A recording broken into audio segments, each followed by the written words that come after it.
This week we're going to be talking about a lot of different things in trigonometry. For the next couple weeks we will be talking about trigonometry. And some kids really struggle with this section, so hopefully you're watching this tutorial and you come to the main lesson on Monday if you do have any questions. The first part of this week we're going to be talking about converting angle measures between degrees and radians, and we're going to be finding the values of trigonometric functions on the unit circle. What is a radian measure? What is the unit circle? So far you have measured angles in degrees, okay? So most of us remember and we recall, that we can find angle measures, and hopefully, all of you guys have done this in a geometry class before. But if you have a circle, if I asked you, and usually we start here, if I asked you what a 60-degree angle is, hopefully you'd be able to draw it. Well, that looks more like a 45-degree angle, so we'll just say 45-degree angle. This is an angle measure. Now, when you get into higher math, you'll start using what is called radian measures. I teach calculus, and most of the problems we deal with are in radian measures. And I like to convert all radian measures back to degree measures because degree measures to me make sense. Radian measure, if somebody said, what is 2 pi over 3? I can't see that angle measure. But if somebody said, oh, you have a 60-degree angle measure, I understand what that is, or 90 degrees, or a 180-degree angle measure. So I always convert radian measures back to degree measure, and we're going to be doing that today. We're going to be converting from radian measure to degree measure and degree measure to radian measure. A radian is a unit of angle measure based on the arc length. Recall from geometry that an arc is an unbroken part of a circle. If a central angle theta in a circle of radius r, then the measure of theta is defined as 1 radian. So if this theta is equal to 1 radian, okay, so this is my radius, and this is my radius here, so they make that little arc there. This is called 1 radian. So if you think about it, in the terms of angle measures, how many radians are in there in a circle? Well, remember, pi comes into play here. 3.14 is going to make a big difference here. So the circumference of the circle of radius r is 2 pi r. Okay, so if you have a circumference of a full circle, which we say is 360 degrees, that is called 2 pi radians, or just 2 pi. I don't know why my thing doesn't, it must be when I convert it over, because it definitely was in radian measures. So if you take a look here, if you only go halfway across the circle, okay, we call that pi over 2, and pi over 2 is equal to 90 degrees. Pi is all the way across, or is equal to 180 degrees. And then we have a 3 pi over 2, that is equal to 270 degrees. And if you go all the way around the circle, we call that 2 pi radians, or just 2 pi. So most of you probably have seen radian measures, and you probably didn't call it that, but that is what it is. And being able to go back and forth from radians to degrees is a skill that you will need to know by the end of this week. So how do you change from degrees to radians and radians to degrees? To go from degrees to radians, so for example, I know that 90 degrees, I know 90 degrees is equal to pi over 2, okay? There are a few of them that I know just offhand. 180 degrees is equal to pi. 360 degrees is equal to 2 pi. Okay, I know those. Those are ones that I have memorized. So how do I change from a degree measure to a radian measure? All we have to do is multiply the degree measure by pi over 180. So for example, 90 degrees. So if I had 90 degrees and I wanted to rewrite that as a radian, I just multiply by pi over 180. That's all I do. So I simplify first. 90 goes into 90 once, 90 goes into 180 twice. So my answer is pi over 2. Oh, it's exactly the same thing I kind of thought it was going to be, because I knew what that is. Let's say I asked about 60 degrees and I wanted you to change 60 degrees to a radian measure. Well, I do the same thing. I multiply by pi over 180. Simplify, so 60 goes into 60 one time, 60 goes into 183 times. So my answer would be pi over 3. So pi over 3 and 60 degrees mean exactly the same thing on a thing. But if I said, hey, why don't you graph out pi over 3, most of you would have no clue what I'm talking about. Okay? But if I said graph out 60 degrees, you probably would have a pretty good idea where that is. Okay, now, in order to go from radians, which that's how I usually go, anytime they give me a radian measure and I want to know what the degree measure is, this is how we do it. We multiply by 180 over pi. So in order to go from degrees to radians, we multiply by pi over 180. To go from radians, so let's say I had pi over 2 and I didn't know what that was, I would multiply by 180 over pi. Now look what happens. The pi's cross out. I'm left with 180 over 2, which is 90 degrees. So that is exactly the degree measure. So to go from degrees to radians, we multiply by pi over 180. To go from radians to degrees, we multiply by 180 over pi. So it's fairly easy to come up with those answers. So for example, here it says write each measure in radians. So if I have 187 degrees, I'm just going to take that 870 times pi over 180. Now, I know that if there's a 0 at the back of both numbers, I can cross those out. So I have 87 over 18. I'm not sure that's going to, oh, maybe 3 goes into both of them. So 87 and 3. So let's see here. So that gives me 27, which is a 9. So 3 goes in there 29 times, and 3 goes in there 6 times. So I've got 29 pi over 6. So that would be the radian measure there. 18 degrees, so take 18 degrees times pi over 180. So 18 goes in 18 one time, 18 goes into 180 10 times, so that's going to be pi over 10. So being able to go from degree measure to radian measure. You'll have to be able to do that in an assessment this week. What if I asked you to write each measure in degree measure? Okay, so 3 pi over 16. So all I do is I'm going to multiply this time by 180 over pi. Pi's cross out, and then I try to simplify things down. So 2 goes into 16 8 times, 2 goes in there 90 times. I guess I can go 2 in there 4 times, 2 goes in there 45 times. I'm not sure if I can simplify any farther.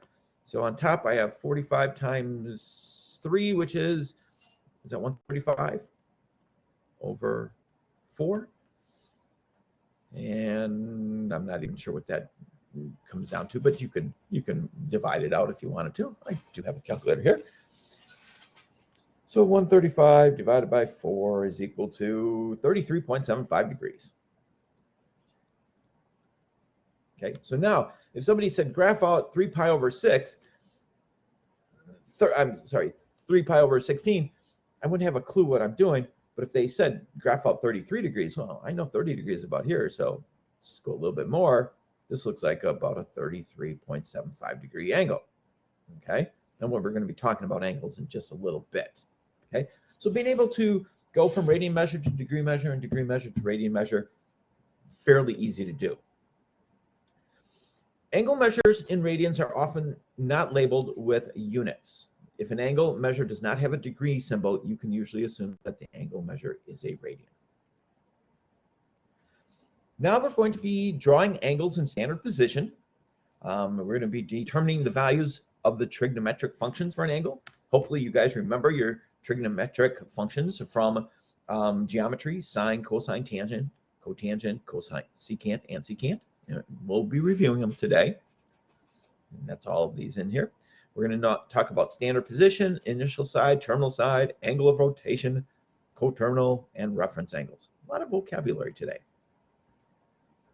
An angle in standard position, when its vertex is at the origin and one ray is on the positive x-axis, the initial side of an angle is the ray on the x-axis. The other ray is called the terminal side. So if I was going to graph, okay,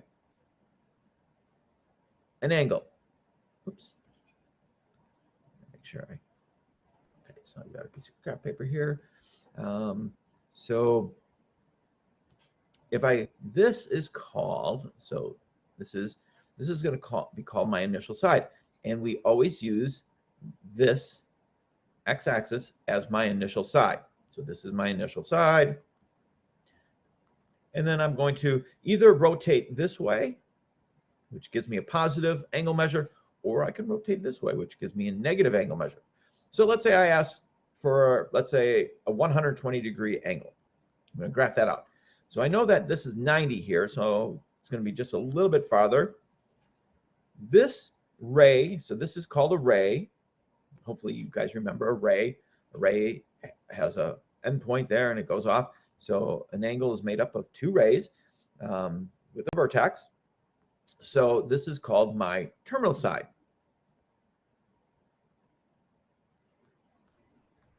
Of my angle, this is called my initial side. This is called my terminal side. Okay, so this angle is in standard position because the x-axis is my initial side. Then I have a terminal side, and then usually we draw an arc here, and then we'll write our angle measure above that. So that represents a 120-degree angle there. Okay, so that covers a lot of terminology. A positive rotation starts from our initial side and goes counterclockwise.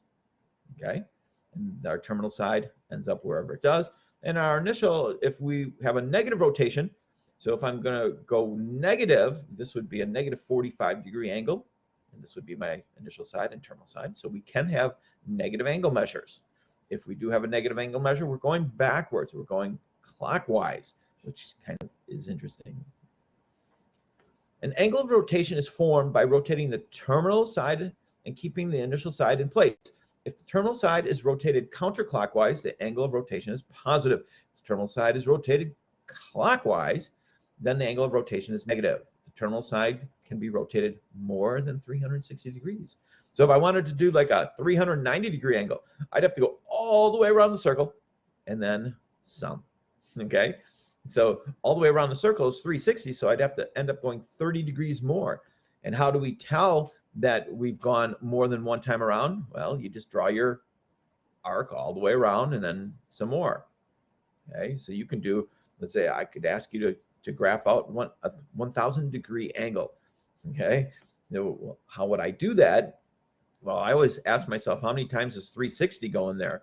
Because that's how many times it's going to go around, right? So 360 and 360 is 720, and another 360 would give me 980. So I'd have to go around, if I was going to graph a 1,000-degree angle, okay, I'd have to go around 3 times. Once, that's 360. Twice, that's 720. 3 times, that would be 980. And then I'd have to go 20 more degrees. So right about here, this would be the graph of 1,000 degrees. Okay, you'd have to go around 3 times and then 20 degrees more. All right. A 360-degree rotation is a complete rotation. A 180-degree rotation is 1/2 of a complete rotation. Draw an angle with the given measure in standard position. Okay, so if I want to draw 320 degrees, okay, I know I always put these down: 90 degrees, 180, 270, 360. Now, this could also be 0 because if I didn't go anywhere. So if I was going to draw this angle out to 320, okay, so I start here, I go all the way around. This is 270, so I know I have to go about 50 degrees more, so maybe about right here. So that is a 320-degree angle. Now, if I do 110, okay, a negative 110, so that means I'm going to go backwards, right? And I'm going to do this, so this would be 90. Well, it's negative 180, negative 270, negative 360, because I'm going to go this direction. So here's my initial side, and then I'm going to go this way. So that's 90, so another 20 degrees. So this would be a negative 110-degree angle. I'm not going to do 990 because that's very similar to the 1,000-degree measure that we did before. But remember, positive goes counterclockwise, negative goes clockwise. Coterminal angles are angles in standard position with the same terminal side. For example, angles measuring 120 and negative 240 are called coterminal, because if I go around this way, this is a 120-degree angle, but if I go this way, this is 240, and it has the same ending point. That is called, those are called coterminal angles. Two angles that end up in the same spot are called coterminal angles.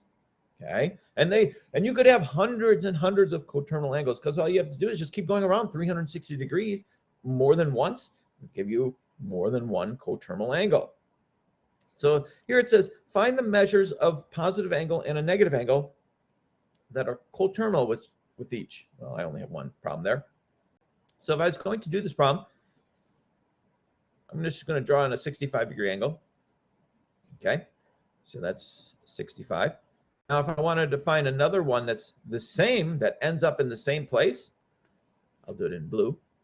All I have to do is go all the way around 360 degrees more. So if I just add 360 to that, so 360 plus 65, that's going to be 420.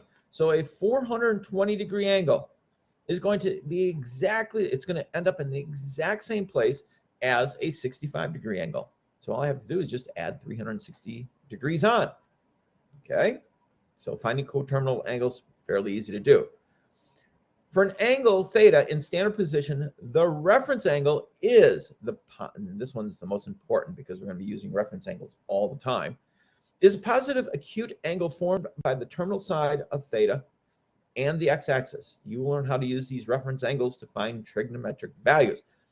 So if this is my angle measure, let's say this angle measure here was, let's say, 120 degrees. Okay, 120 degrees is more than 90 degrees, so it's here. And let's talk about quadrants. This is quadrant 1, quadrant 2, quadrant 3, and quadrant 4. Okay, so this is in quadrant 2. If I wanted to find the reference angle, I just draw a line down. This is my new triangle now. This is called the reference angle right here. So the reference angle to 120 would be 120 minus 180. That would give me 60. That would be a 60-degree angle. So the reference angle is 60. Now, why is that important? Because when we start finding the values of sine and cosine, the reference angles are exactly the same. So the sine of 120 is exactly the same thing as the sine of 60 degrees. And we know how to find the sine of 60 degrees. Well, we will next week, but right now we don't. But that's, as long as you can find the reference angle, they mean exactly the same thing, except positive, negative. You have to be able to figure out if it's going to be positive or negative, and we'll talk about that next week also. So here it says find the reference angles. So if this is 135 degrees, I just draw it straight down to the x-axis. This becomes my reference angle. 135 minus 180 will give me my reference angle. So that's going to be 45 degrees. So this is a 45-degree angle. That's my reference angle. Here I have a negative 105-degree angle measure. So now I just draw it right back to the x-axis. This is my reference angle right here. So 105 minus 180, what is that going to be, 75? So this would be a 75-degree angle. Those are my reference angles. Now we're going to talk about 6 trig functions. Now, I know you guys all had geometry, so all of this stuff should be fairly, it should be review material. Sine is opposite over hypotenuse. Cosine is adjacent over hypotenuse. Tangent is opposite over adjacent. Now, if you don't know this stuff, write it down. Cosecant is hypotenuse over opposite.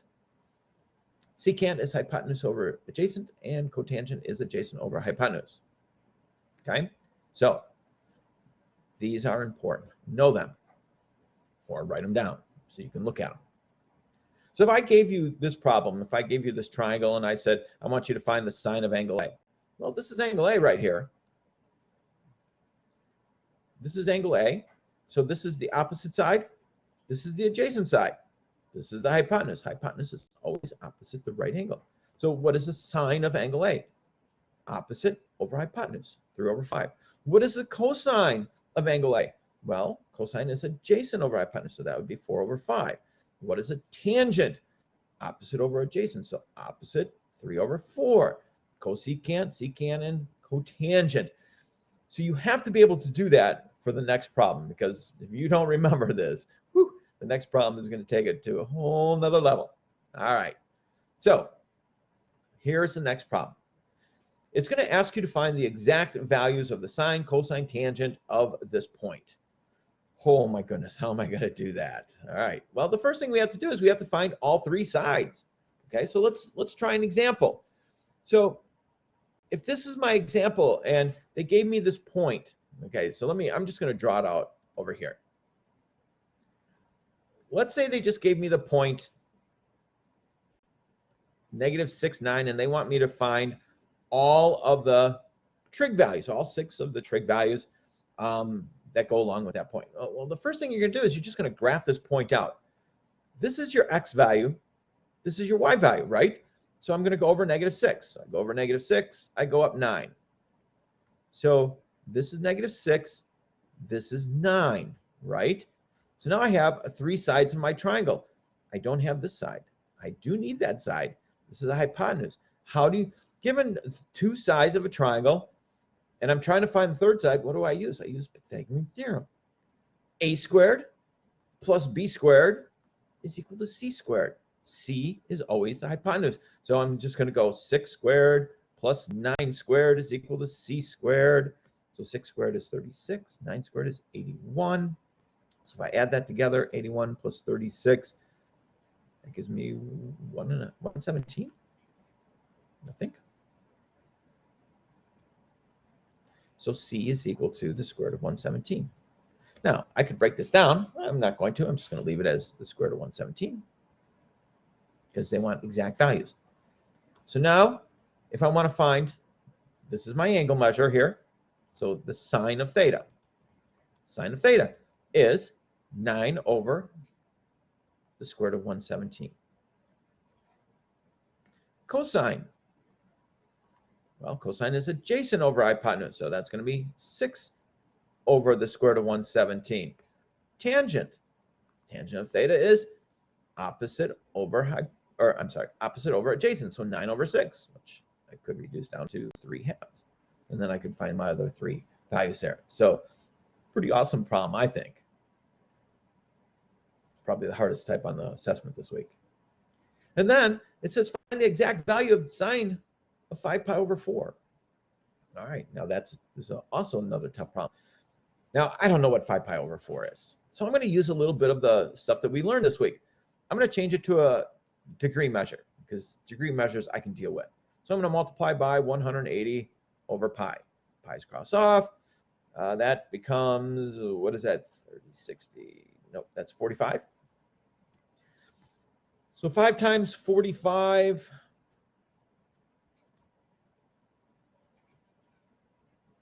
(225 degrees). So I'm going to draw out my triangle. Now this time I don't have a point. I just know that this is 225 degrees. Well, remember, this is 90, 180, 270. So 225 is going to end up in here someplace, right? All right. Now in a problem like this, what we're going to do is we're just going to let, so this is my theta here. So I've got 225. So I've just drawn out my radius. Now that I'm looking at this, I don't think we will know how to do this until next week, because this would be 1 here. This would be a 45-degree angle, so this would be square root of 2, but you guys wouldn't know that just yet. Okay, so we're going to have to cross this type of problem off because we're not going to get to this until next week. All right, so the exact value type problems like that, you won't know how to do yet because we're going to need a little bit of information from next week to be able to do this. All right, so we should have stopped with the last slide. This slide will go into next week. All right, you guys have a great week. I hope to see everybody on Monday. Bye.